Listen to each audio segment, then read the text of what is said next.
Lawyers are crucial to any community. They become leaders. They serve on nonprofit boards. They volunteer their time. They become advisors to community leaders as well.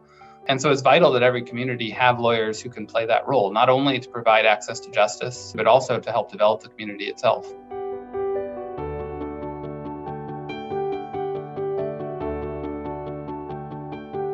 My role is necessary in the community to kind of keep things moving, get LLCs formed and get estates through probate. Big decision moments for people. I'm able to help them out with that. And I know our firm wouldn't necessarily have the bandwidth for a lot of what I do if the program hadn't helped me find the job.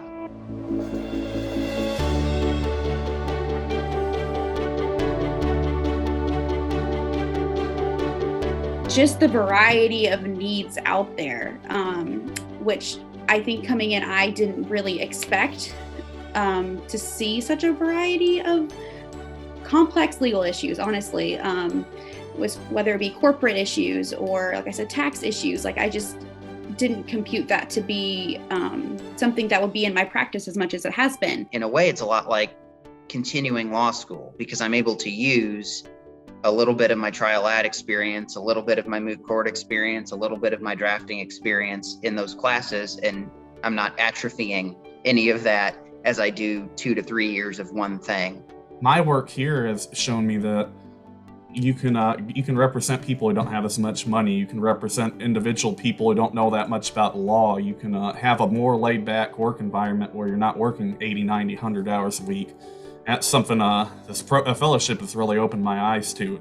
If we can get them here, we can convince them this is a great place to work. This is a great place to be. Here's the reasons why. We can sell that once we get them here.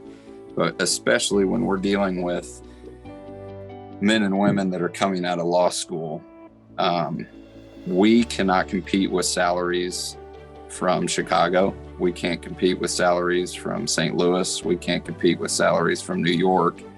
The stipend that the program gives to the fellow makes what we can offer competitive. We're really seeing some very positive signs that because of this very structured program, we're creating an environment or helping to create an environment where they're going to want to stay in rural areas. And I'm very hopeful about that. I'm very excited about that.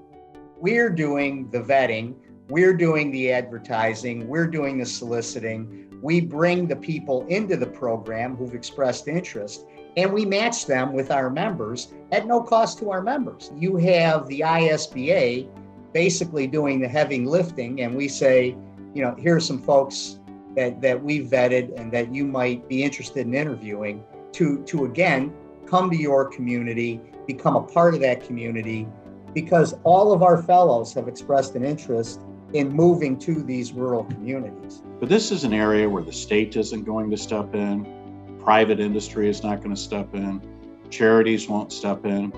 It's lawyers placing lawyers in these rural communities where legal assistance is important.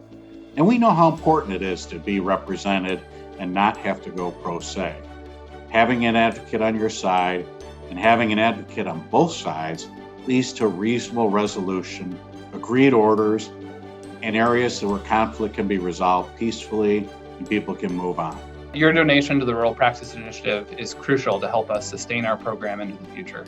We want to make a lasting impact in rural communities and a lasting impact in the lives of rural lawyers and of law students and young lawyers who are considering moving to rural areas.